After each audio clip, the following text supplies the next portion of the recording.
Welcome back to Financial Enabler Podcast. And I'm really pumped. As you guys have seen, I'm starting to put in a little more content on the mindset side and how we think about things and how we truly become successful, right? The financial stuff, I'll continue to add to it, is really valuable. I just wanted to do a little bit more of this because I'm starting to notice a huge gap, right? We talk a lot about mental health, but I don't think we talk enough about how do we train to that. Like the mindset that the successful must have. And again, successful, define it however you want. Money, spirituality, relationships, sports, shooting people, whatever. I don't care. The successful are always doing the same things. Champions are always doing the same things.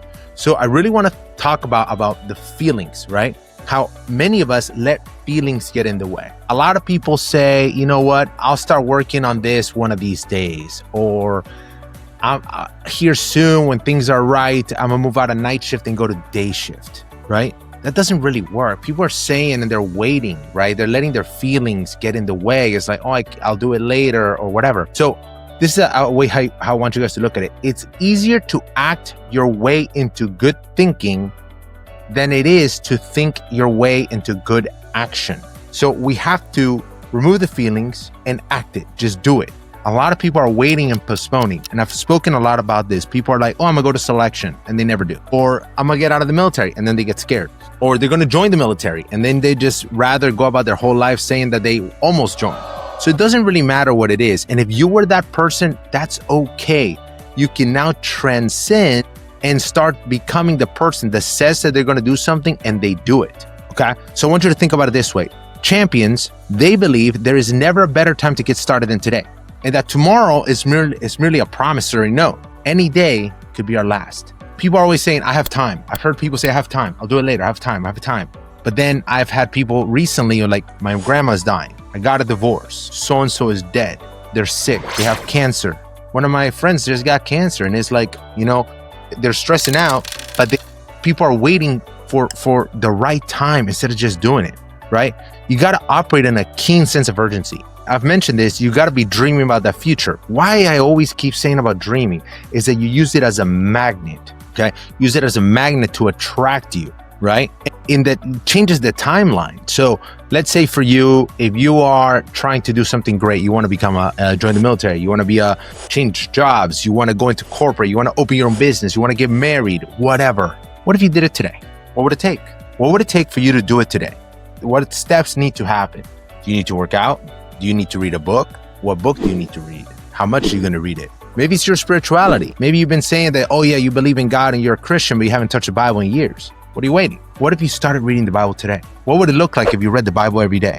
If you did your worship every day? You did devotional every day? What if you just, again, in fitness, what if you worked out every day? What if you lifted every day? Obviously, you got to rest. Let's not get into those details, but you got to do that, right? Majority of people are waiting for the right mood to strike them to act. Think about how crazy that is. What if you controlled that? And I want to get people to start building this change, this life that they're excited about. I'm now surrounded by people that are making the most amount of money that I've ever seen. They're in the best shape, great spirituality, great fathers, great husbands, no mental health struggles. But you know what? They all have problems. They have a ton of problems, but they're just not struggling because they've chosen to say, I could either live a life where all my problems cause me to struggle and stress out, or I live a life that problems are supposed to happen. They're just part of the package deal of being alive. It changes the whole action. It changes the level of commitment and desire that people have. And I encourage you guys to just remove your feelings, get them out of the way. If you don't feel like working out, then don't for about 10 minutes and then go do it. How good would it feel once you do it? And again, if you haven't read the Bible, what if you read it? How good would that feel? If you've been wanting to, loving your partner a little more, you want to take your girl out, you want to take your dude out, just do it. I know you may not have the money, but what if you're like, you know what? I'm going to sacrifice a little bit more today just so that I can feel it and go enjoy it with them. Mint. So I'm going to give you guys an action step. I want to do a little bit more action steps with this, right? So decide that you're going to develop a habit of not letting the feelings get in your way. The feeling of disappointment, doubt, fear. Make a commitment to get started today.